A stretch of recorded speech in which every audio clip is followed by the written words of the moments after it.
정교인 200일 성경 통독 범위가 지난 월요일까지 신명기 통독을 끝으로 모세오경이 끝나고 어제부터 여호수아서 통독으로 들어갔습니다. 제가 성도님 몇 분과 신방을 해서 여쭤보니까 200일 성경 통독에 참여하신다고 말씀하셔서 참 반갑고 또 감사했습니다. 이 자리에 계신 우리 성도님들은 200일 성경 통독 잘 하고 계십니까? 너무 폭발적인 반응이어서 깜짝 놀랐습니다. 저는 몇 분은 좀 이렇게 레위기나 민수기에서 좀 위기를 경험하신 분이 많은 줄 알았는데, 적극적으로 반응해 주셔서 감사합니다. 오늘 성경 통독해야 할 부분이 이제 여호수아 7장부터 12장까지인데요. 혹시라도 포기하고 싶은 마음이 있다면 포기하지 마시고 미루지 마시고 새로운 마음으로 200일 성경 통독에 계속해서 참여해 주시길 바랍니다. 오늘 어린이날인데 자녀들에게 또 손주들에게 어떤 선물을 주실까 생각하고 계십니까? 저는 그 어떤 선물보다 성경 말씀을 사랑하고 주야로 말씀을 묵상하여 말씀대로 순종하며 사는 신앙을 선물로 주시는 모든 성도님들 가정이 되시기를 바랍니다. 이런 말을 자녀들이 싫어하더라고요. 우리 애들도 별로 안 좋아합니다. 신앙뿐만 아니라 선물도 같이 주시면 좋을 것 같습니다. 저도 성경 통독에 참여하면서 모세오경을 읽고 그 안에서 창조의 역사, 인류의 범죄함, 그리고 이스라엘 민족의 시작과 구원의 역사를 다시 한번 볼 수 있었습니다. 성경을 읽고 또한 그 이스라엘 백성들을 생각하면서 광야길을 걸어갔던 이스라엘 백성들의 모습을 상상해 보았습니다. 이스라엘 백성들이 가나안 땅으로 가는 그 여정은 어떤 길이었습니까? 분명히 즐거운 여행길은 아니었을 것입니다. 한 10분 정도만 걸어가도 숨이 턱턱 막히는 광야를 걷는다는 것, 그것도 하루 이틀도 아니고 40년 동안 그 길을 간다는 것은 사실 상상만 해도 끔찍한 일입니다. 광야길을 아무 일이 없이 걸어가기만 해도 힘들 텐데 이스라엘 민족은 광야에서 자신들을 공격하는 대적들과 또 전쟁과 전투도 치러야 했습니다. 또 광야길에서 이동하는 것도 마음대로 할 수 없었습니다. 이스라엘 민족이 이동하는 방법은 성막 위에 올라오는 구름 기둥과 불 기둥이 움직이는 대로 따라가는 방법뿐이었습니다. 이렇게 하나님께서 움직이라는 명령이 있기 전까지 이스라엘 백성들은 하염없이 구름 기둥과 불 기둥만 바라보아야 했을 것입니다. 광야길을 가는 어려움은 이런 외적인 악조건만 있었던 것이 아닙니다. 내부에서도 많은 문제가 있었습니다. 이스라엘 백성들은 시내산에서 하나님의 율법을 받는 그 순간에도 금송아지 우상을 만들어 이 우상이 자신들을 구원한 여호와 하나님이라면서 광란의 파티를 벌이는 죄악을 범하였습니다. 하나님이 만나와 메추라기로 먹이고 반석에서 물을 주어도 그들의 입술에서는 불평과 불만이 그치지 않았습니다. 그로 인해 하나님께 징벌을 받기도 하였습니다. 이렇게 하나님을 반역하는 이스라엘의 모습들은 결국 하나님을 거부하는 인간의 죄악된 모습임을 우리는 알게 됩니다. 어쩌면 저와 성도님들도 광야길을 걷고 있다고 할 수 있습니다. 한 사람 한 사람은 인생이라는 광야길을 걷고 있고 교회는 세상이라는 광야길을 걷고 있는 것처럼 느껴집니다. 그런데 힘든 환경과 상황보다 진짜 문제는 무엇이냐면 우리 마음속에서 아니면 공동체 안에서 나타나는 문제들인 것 같습니다. 그 이유는 우리도 이스라엘 백성들과 같은 실수를 자주 하기 때문입니다. 만약에 광야길을 하나님을 신뢰하는 신앙의 관점으로 본다면 이스라엘 백성들이 걸었던 광야길을 고난의 길이라고만 말할 수는 없을 것입니다. 왜냐하면 그 광야길을 인도하시는 분이 하나님이시기 때문입니다. 그리고 광야길은 하나님의 공급하심을 경험하는 길이었습니다. 그런 의미에서 본다면 하나님과 함께했던 광야길은 이스라엘 백성이 누렸던 특권의 자리라고 말할 수 있지 않겠습니까? 마찬가지로 저와 이 자리에 계신 또 우리 성도님들도 광야 같은 이 세상에서 이런 특권을 누리며 살 수 있습니다. 그리고 그 특권은 성도라는 신분을 가져야만 누릴 수 있습니다. 그렇게 우리는 성도가 되기 위한 이 조건들을 잘 갖출 필요가 있습니다. 저는 오늘 본문을 통해서 성도의 두 가지 절대 조건인 언약과 거룩의 의미를 함께 나누고자 합니다. 세상과 인생이라는 광야길에서 성도의 특권을 충만하게 누리시는 저와 모든 성도님들이 되시기를 간절히 소망합니다. 성도의 특권을 누리기 위해서 기억해야 할 첫 번째 성도의 절대 조건은 무엇일까요? 첫 번째, 성도는 하나님의 언약 안으로 부름받은 자들임을 기억해야 합니다. 원래 언약이라는 말은 히브리어로 베리트라고 하는데 그 뜻은 묶는다라는 뜻을 가지고 있습니다. 즉 둘 사이를 연결시킨다는 의미입니다. 성경을 보면 하나님께서 하나님의 사람들과 언약을 맺는 장면들이 자주 등장합니다. 아담, 노아, 아브라함, 야곱, 모세와 같은 이들이 하나님과 언약을 맺었습니다. 이런 언약을 맺는 장면을 보면 공통점이 있습니다. 그것은 하나님께서 먼저 찾아오셔서 하나님께서 언약을 맺으셨다는 것입니다. 즉 오늘 본문에서는 시내산에서 하나님께서 이스라엘 백성들에게 주신 언약으로 시내산 언약의 시작이 기록되어 있습니다. 이 언약은 하나님과 이스라엘 백성들을 서로 연결시켜주는 중요한 약속이라 할 수 있습니다. 오늘 본문을 자세히 보면 마치 하나의 계약서를 본 것과 같습니다. 계약에서 중요한 요소들이 무엇이 있는지 하나씩 살펴보면서 오늘 19장 말씀의 의미를 더 세밀하게 보고자 합니다. 계약에서 중요한 요소 중에 하나는 언제 이 계약이 이루어졌는지를 알려줘야 한다는 것입니다. 계약이 성립된 시간과 장소를 알리는 것은 이 계약의 신뢰성을 확인하게 만듭니다. 오늘 읽지는 않았지만 19장 1절 말씀을 제가 읽겠습니다. 이스라엘 자손이 애굽 땅을 떠난 지 3개월이 되던 날 그들이 시내 광야에 이르니라. 오늘 본문의 첫머리에서는 이 시내산 언약이 주어진 상황과 배경을 설명합니다. 1절에서 애굽 땅을 떠난 지 3개월이 되던 날이라는 오늘 본문의 시간과 또 르비딤을 떠나 시내 광야에 이른다는 장소를 함께 알려주고 있습니다.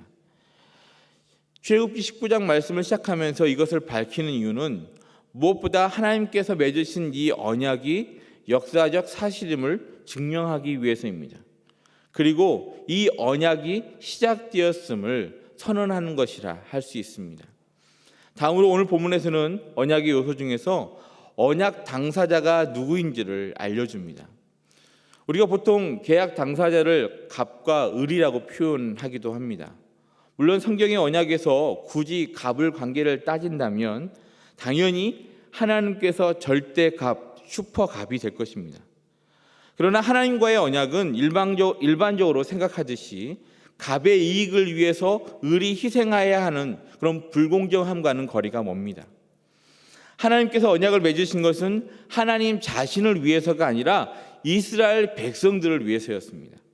여기서 우리가 기억해야 할 분명한 사실은 하나님이 이 언약의 설계자이고 실행자라는 것입니다.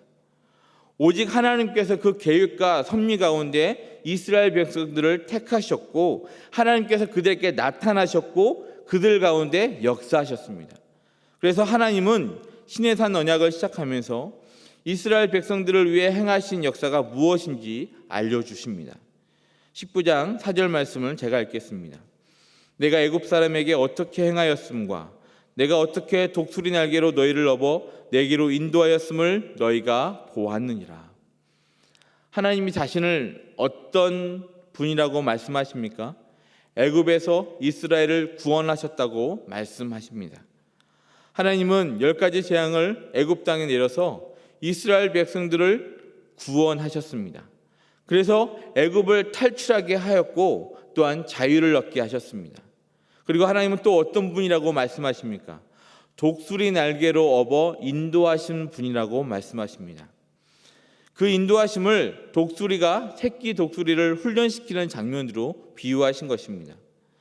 새끼 독수리가 둥지 안에 있다가 조금 커서 날기 시작을 하면 곧바로 어미 독수리는 새끼 독수리를 높은 곳에서 떨어뜨린다고 합니다. 자기 힘으로 날 수 있도록 하기 위해서입니다. 그런데 새끼 독수리가 날 힘이 없을 때는 어쩔 수 없이 떨어집니다.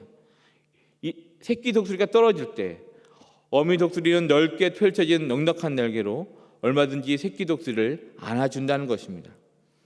이것은 하나님이 자기 백성인 이스라엘을 안전하게 지키시고 인도하셨음을 의미합니다.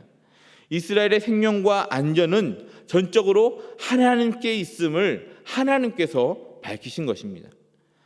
언약을 맺은 당사자가 얼핏 보면 하나님과 이스라엘 백성처럼 보이지만 사실 그렇지 않습니다. 이 언약을 시작하신 분도 그리고 이 언약을 성취하실 분도 하나님 자신임을 밝히고 계신 것입니다. 그래서 이 언약의 중심은 오직 하나님 한 분이 됩니다. 다음으로는 언약의 세 번째 요소로 언약의 내용을 볼 수가 있습니다. 5절 말씀을 우리 다 같이 함께 읽도록 하겠습니다. 시작. 세계가 다 내게 속하였나니 너희는 모든 민족 중에서 내 소유가 되겠고. 한글 번역에서는 잘 드러나지 않지만 사실은 이 문장 안에 한 단어가 숨겨져 있습니다. 그것은 만약에라는 단어입니다. 만약에 너희가 내 말을 잘 듣고 내 언약을 지키면 이라고 말씀하시는 것입니다. 이것은 곧 계약의 효력이 발생될 조건에 대해서 말씀하신 것입니다. 계약의 효력이 발생될 조건은 하나님의 말씀에 순종하는 것입니다. 하나님은 이스라엘 백성들에게 순종을 요구하셨고 순종을 기초로 해서 그 백성들과 특별한 관계를 맺기를 요구하셨습니다. 그래서 이 시내산 언약을 통해 우리가 잘 아는 십계명을 포함해 여러 율법의 내용을 계시하여 주셨습니다.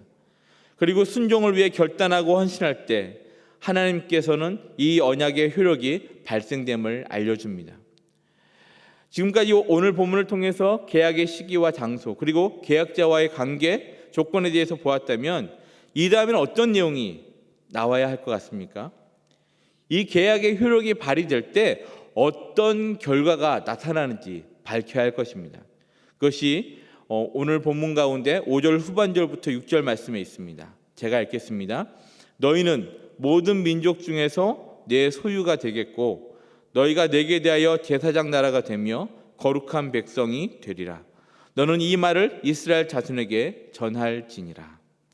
하나님께서 주신 언약의 축복은 만일 그들이 온 세상의 주인이신 하나님의 말씀을 잘 듣고 그가 주신 언약을 잘 지키면 그들이 모든 민족 중에서 하나님의 특별한 소유가 될 것을 말씀하십니다.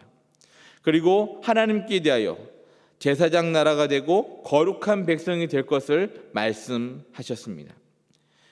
이스라엘 백성이 거룩한 하나님의 백성이 되기 위해 필요한 것은 하나님이 온 세상을 다스리시는 그 하나님이심을 믿고 말씀에 순종하며 언약을 지키는 삶을 사는 것입니다. 그러면 하나님의 소유가 될 것이라고 약속하셨습니다. 여기서 소유라고 번역된 히브리어 세굴라는 단순히 하나님의 것이다 라는 의미보다 더 풍성한 의미가 있습니다. 그것은 주인이 보물처럼 귀히 여기는 물건을 의미할 때 이 단어를 사용합니다. 하나님은 하나님의 백성들을 그냥 우연히 길에서 주운 습득물처럼 여기시지 않았습니다. 많은 민족 가운데 가장 귀한 존재로 여기셨습니다. 너무나 귀해서 혹시라도 흠집이라도 날까봐 정말 조심조심 여기면서 다루는 보물처럼 하나님은 하나님의 백성들을 그렇게 귀하게 여기신다고 말씀하십니다. 이 약속은 이스라엘 백성들에게 주어진 약속이 아닙니다. 바로 저와 성도님들에게 동일하게 주어진 하나님의 언약입니다. 그래서 베드로전서 2장 9절에서는 이렇게 말씀하십니다. 그러나 너희는 택하신 족속이요 왕같은 제사장들이요 거룩한 나라요 그의 소유가 된 백성이니 이는 너희를 어두운 데서 불러내어 그의 기이한 빛에 들어가게 하신 이의 아름다운 덕을 선포하게 하려 하심이라. 그의 소유가 된 백성이 되는 특권은 이스라엘 백성들뿐만 아니라 예수 그리스도를 믿는 모든 성도들에게도 주어지게 되었습니다. 그리고 그 특권은 하나님께서 우리를 선택하심으로 나타나게 되었습니다. 그래서 로마서 8장 30절에서 이렇게 말씀하십니다. 또 미리 정하신 그들을 또한 부르시고 부르신 그들을 또한 의롭다 하시고 의롭다 하신 그들을 또한 영화롭게 하셨느니라. 언약을 세우시고 이루시는 분이 하나님이시기 때문에 하나님은 지금도 하나님의 백성된 성도들을 택하시고 언약 안으로 부르셨고 부르고 계십니다. 왜냐하면 하나님의 구원 약속은 예수 그리스도를 통해서 온전히 성취되었기 때문입니다. 디도서 2장 14절에서는 십자가 사건을 이렇게 설명하십니다. 그가 우리를 대신하여 자신을 주심은 모든 불법에서 우리를 속량하시고 우리를 깨끗하게 하사 선한 일을 열심히 하는 자기 백성이 되게 하려 하심이라. 예수님께서 십자가에서 못 박히심으로 우리를 대신하여 죗값을 치르시고 하나님의 백성이 되게 하셨다라고 말씀하신 것입니다. 그래서 에베소서 2장 13절 말씀처럼 이제는 전에 있던 너희가 그리스도 예수 안에서 그리스도의 피로 가까워졌느니라고 선포하고 있습니다. 이제는 예수 그리스도의 십자가를 통해서 하나님과 가까워지게 되었고 하나님이 택하신 족속이 되었습니다. 그리고 우리가 세상에서 가장 귀한 보물 같은 하나님의 소유가 되었다고 선언하셨습니다. 사랑하는 성도 여러분, 우리가 언약을 통해서 하나님과 이어지게 된 것은 우리의 어떤 능력이나 지혜로 가능해진 것이 아닙니다. 죄인된 우리는 모든 세계를 통치하시고 모든 역사를 주관하시는 하나님의 뜻을 다 이해할 수도 없고 또한 합당한 자가 될 수도 없습니다. 그런데 하나님께서 우리와 언약을 맺기 위해 우리와 같이 낮아지셨고 찾아오셨기 때문에 우리에게 소망이 생긴 것입니다. 이것이 바로 예수 그리스도의 십자가 사건입니다.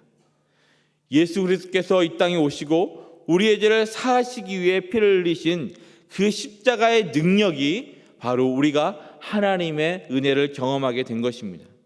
그 피로 말미암아 우리는 하나님의 언약 안으로 부름받을 수 있게 되었습니다. 십자가 안에서 생명과 구원을 얻게 되었습니다. 이 구원의 언약 안으로 부름받았기 때문에 저와 성도님들은 성도가 될 수 있는 것입니다. 그래서 우리는 하나님께서 귀한 또 보물과 같은 존재가 될 수가 있습니다. 마스크를 쓰고 있지만 한번 옆에 분들 한번 보시기 바랍니다. 예, 어떻습니까? 그런 보물처럼 보이십니까? 예, 물론 사람의 눈으로 봐서는 알 수 없지만 하나님께서는 정말 이 자리에 계신 우리 성도님들 한 분 한 분을 정말 귀한 보물처럼 여기신 줄을 믿습니다. 이것을 기억하며 살 때 우리는 흔들리지 않고 하나님의 신실하심을 경험하며 살 수 있습니다. 하나님의 언약 안으로 부름받은 성도로서 예수 그리스도의 십자가의 능력을 경험한 성도로서 주님과 함께 동행하는 복과 은혜를 누리시기를 간절히 소망합니다. 성도의 특권을 누리기 위해 기억해야 할 첫 번째 절대 조건은 성도는 하나님의 언약 안으로 부름받은 자들임을 기억해야 한다는 것이었죠. 다음으로 우리가 기억해야 할 두 번째 성도의 절대 조건은 무엇일까요? 두 번째로 성도는 거룩한 제사장으로 세상에 보냄을 받은 자들임을 기억해야 합니다. 오늘 본문에서 하나님과 바른 언약 관계 가운데 있게 되면 어떤 존재가 될지 약속하고 있습니다. 6절 말씀을 제가 다시 한번 읽겠습니다. 너희가 내게 대하여 제사장 나라가 되며 거룩한 백성이 되리라. 너는 이 말을 이스라엘 자손에게 전할지니라. 제사장 나라, 거룩한 백성이 되게 하겠다고 말씀하십니다. 하나님은 왜 이렇게까지 거룩에 관심을 가지시고 강조하고 계시겠습니까? 하나님의 백성만이 거룩의 영역에 들어갈 수 있기 때문입니다. 거룩의 영역에 들어가기 위해서는 하나님의 백성이 되어야 하기 때문입니다. 레위기 11장 44절에서는 이렇게 말씀합니다. 나는 너희의 하나님이 되려고 너희를 애굽 땅에서 인도하여 낸 여호와라. 내가 거룩하니 너희도 거룩할지어다. 또 베드로전서 1장 16절을 보면 기록되었을 때 내가 거룩하니 너희도 거룩할지어다 하셨느니라. 즉 거룩은 하나님의 백성만이 누릴 수 있는 자격이고 또한 책임이라고 말씀을 합니다. 거룩한 삶을 산다는 것은 어디 산에 올라가서 몇십 년 동안 돌을 닦는다고 되는 것이 아닙니다. 다른 사람들 보기에 착하게 사는 것만으로도 거룩한 삶을 사는 것이 아닙니다. 거룩의 가장 중요한 조건은 하나님과 바른 관계에서 사느냐, 살지 못하느냐입니다. 그래서 하나님은 5절 말씀에서 너희가 내 말을 잘 듣고 내 언약을 지키면 제사장 나라가 되고 거룩한 백성이 되게 하겠다고 그 언약의 조건을 말씀하셨습니다. 거룩함은 히브리어로 카도시라고 하는 단어를 사용합니다. 카도시라는 말이 원래는 구별하다라는 뜻을 가지고 있습니다. 성경에서 말하는 거룩의 개념은 인간이 고안해내거나 또 인간이 만들어낸 것이 아닙니다. 오직 하나님께서 그 기준을 정하시고 그 기준 안에서 구별될 때 그것이 거룩한 것이 되었습니다. 예를 들어 출애굽기 뒤에 보면 하나님께 설계하신 장막과 제사 제도가 나옵니다. 또 제사를 위해 사용된 여러 집기들을 보면 그 물건들이 거룩하게 구별되었다라고 말씀을 합니다. 왜 그것이 거룩하게 구별이 되었다고 할 수 있습니까? 그것이 금으로 만들어서 그런 것일까요? 아닙니다. 하나님을 위한 제사를 위해 구별되었기 때문입니다. 즉 거룩은 인간적인 기준이 아니라 하나님의 방법과 하나님의 말씀이 기준이 되는 것입니다. 그렇다면 성도로서 살기 위해 필요한 것은 어떤 것이 거룩한 삶인지 거룩하지 못한 삶인지 분별하고 선택하는 것이 성도의 삶이라고 할 수 있습니다. 그래서 거룩한 삶을 살기 위해서는 집중이 매우 필요합니다. 중요합니다. 그렇다면 무엇에 집중해야 하겠습니까? 먼저 죄와 유혹에 대해서 거부해야 합니다. 이런 태도는 출애굽기 19장 본문에서 나타나는데 10절, 11절을 보면 이스라엘 백성은 셋째 날에 시내산에 강림하실 하나님을 맞이하기 위해서 이틀 동안 성결함을 유지하려고 애를 씁니다. 그래서 옷을 빨아입고 그날을 맞이할 준비를 합니다. 그리고 15절에서 이렇게 기록합니다. 모세가 백성에 이르되 준비하여 셋째 날을 기다리고 여인을 가까이 하지 말라 하니라. 이렇게 옷을 빨고 또 여인을 가까이 하지 말라는 것은 내 마음과 생각이 흔들리지 않게 하고 거룩한 백성으로 하나님께 집중하겠다라고 하는 그런 의지를 표현하는 것입니다. 우리가 깨어있지 않으면 어느 순간 육신의 정욕과 안목의 정욕과 이생의 자랑의 유혹이 우리 눈앞에 다가옵니다. 하나님을 찬양하고 하나님을 사랑한다고 고백하지만 나도 모르게 유혹의 음성과 손길 때문에 넘어질 위기를 만나곤 합니다. 그래서 베드로전서 5장 8절에서는 이렇게 말씀합니다.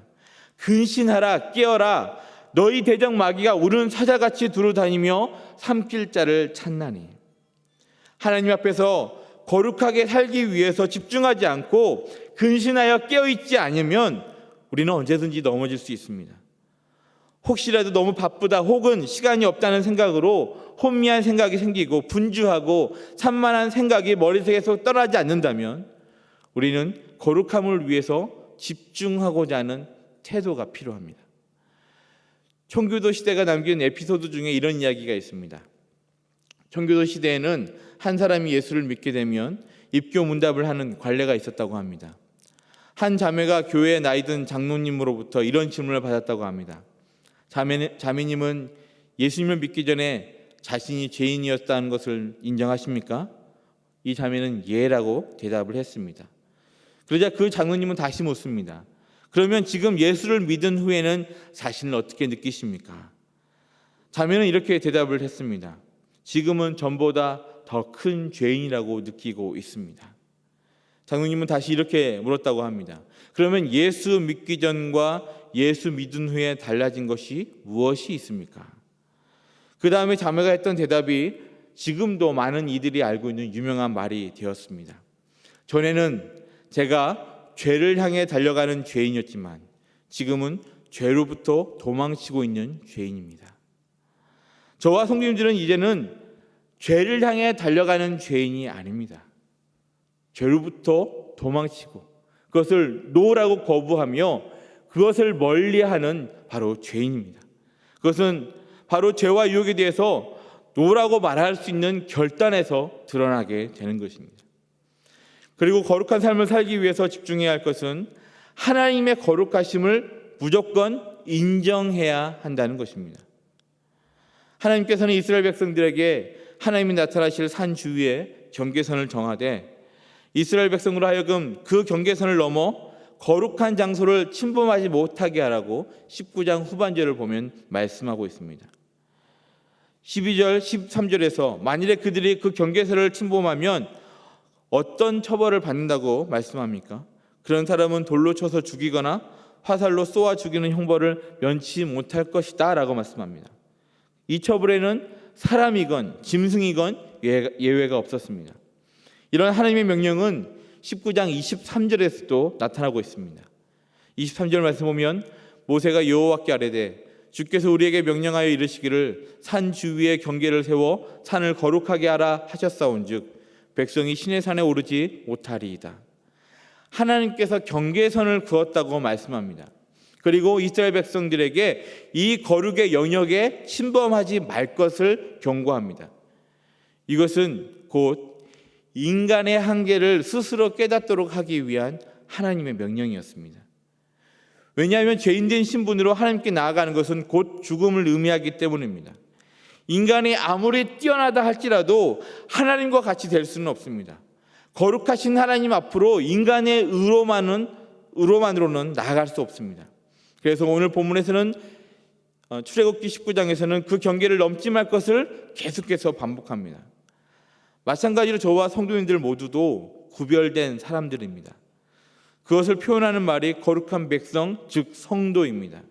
그렇게 우리는 세상 가운데 하나님의 임재, 하나님의 거룩하심을 드러내기 위해서 사는 성도가 되어야 합니다. 우리가 무엇이 잘나서 지혜가 있고 똑똑하고 어떤 능력이 많아서 하나님께서 구별하신 것이 아니라 갈보리 십자가에서 흘리신 그 예수 그리스도의 보혈로 말미암아 우리는 성결하게 되었고 구별된 것입니다. 그렇기 때문에 성도의 거룩함은 죄와 유혹에 대해서 거부하고 하나님의 거룩하심을 드러낼 때 나타납니다. 이것을 우리는 내가 죽고 예수가 사는 삶이라고 표현을 합니다. 어느 주일학교 선생님이 아이들에게 이런 질문을 했다고 합니다. 여러분, 사람이 착한 일을 많이 하면 천국 가나요? 아이들은 일제히 아니요 라고 대답합니다. 그러면 교회 열심히 다니면 천국에 가나요? 아이들은 다시 일제히 아니요 라고 대답을 했습니다. 그래서 이번에는 그럼 어떻게 해야 천국에 갈까요? 라고 물어보니까 아이들의 대답이 무엇인지 아십니까? 죽어야 천국 갑니다 라고 했답니다. 예, 정답이죠. 그러나 죽음은 천국 가는 길일 뿐 아니라 거룩의 길이기도 합니다. 거룩으로 나아가기 위해서는 죽음을 경험해야 한다는 것입니다. 우리의 옛사람이 죽어야 새 사람이 삽니다. 우리가 죄에 대하여 죽어야 의에 대하여 삽니다. 나의 자아가 죽어야 내 안에 거룩하신 예수 그리스도가 나타납니다. 그러기에 모든 성도들이 가져야 할 가장 큰 힘은 거룩의 삶입니다. 도덕적으로 윤리적으로 깨끗한 것은 기본이고 더 나아가 하나님의 거룩하심이 우리의 삶의 기준임을 세상 가운데 표현해야 한다는 것입니다. 오늘 말씀을 보십시오. 하나님은 거룩함을 통해서 하나님의 하나님 되심을 드러내셨습니다. 마찬가지로 성도는 거룩함으로 하나님의 하나님 되심을 드러내야 합니다. 그래서 저와 성도님들이 거룩해야 합니다. 거룩한 성도의 삶을 살아야 합니다. 우리의 거룩함이 세상 가운데 하나님을 드러내는 유일한 방법이기 때문입니다. 그래서 베드로전서 2장 9절에서는 이렇게 선언합니다. 그러나 너희는 택하신 족속이요 왕같은 제사장들이요 거룩한 나라요 그의 소유가 된 백성이니 이는 너희를 어두운 데서 불러내어 그의 기이한 빛에 들어가게 하신 이의 아름다운 덕을 선포하게 하려 하심이라. 이스라엘 백성들뿐만 아니라 저와 여러분들도 예수 그리스도 안에 있으면 택하신 족속이요 왕같은 제사장들이요 거룩한 나라요 그의 소유가 된 백성이라고 약속하고 있습니다. 오늘 본문 중 5절과 6절 말씀 그리고 베드로전서 2장 9절에서 반복되는 단어가 무엇입니까? 제사장, 나라, 거룩, 백성이라는 단어입니다. 즉 내가 나 스스로가 거룩한 것으로 끝나는 것이 아닙니다. 성도로서 내가 거룩하고 또한 그 거룩함을 세상 가운데 드러내는 삶을 살아야 한다고. 그 거룩함을 통해서 하나님을 드러내고 선전하는 삶을 살아야 한다고 오늘 본문은 우리에게 알려주고 있습니다. 세상적으로 도덕적 윤리적 기준으로 해도 깨끗하게 살아야 합니다. 우리가 구별된 하나님의 백성답게 살 때, 선한 일을 감당하는 삶을 살 때 하나님의 말씀은 더 강력한 힘을 가지게 되는 것입니다. 우리가 거룩한 제사장 나라들이 되고 왕같은 제사장이 된다는 것은 제사장이 하나님과 사람 사이에 중재자의 역할을 한 것처럼 우리도 세상과 하나님 사이에 중재자의 삶을 산다는 것입니다. 그렇기 위해서 거룩해야 하고 하나님의 거룩하심이 드러나야 합니다. 사랑하는 여러분, 이 자리에 계신 우리 모든 성도들이 이런 하나님의 백성으로서의 삶을 살고 하나님 앞에서 쓰임받기 위해 거룩한 삶으로 나아가시기를 간절히 소망합니다. 그러기 위해서 우리는 하나님의 말씀에 귀를 기울이고 집중해야 합니다. 하나님의 기준이 무엇인지를 알고 하나님의 기준이 나의 기준이 되어야 합니다. 그리고 하나님의 언약을 기억하며 그 신실하신 하나님께 감사하며 살아야 합니다. 그리고 거룩함은 오직 하나님의 방법으로만 될 수 있음을 우리는 기억해야 합니다. 예수 그리스도를 이 땅에 보내주시고 저와 성도님들을 택하신 족속이요 왕같은 제사장들이요 거룩한 나라요 그의 소유가 된 백성으로 우리를 부르셨고 세우셨습니다. 이 언약과 거룩의 삶으로 이 자리에 계신 모든 성도님들을 초대합니다. 거룩한 제사장의 삶을 살며 세상 속에서 하나님을 증거하는 삶을 살아가시기를 주님의 이름으로 축복합니다.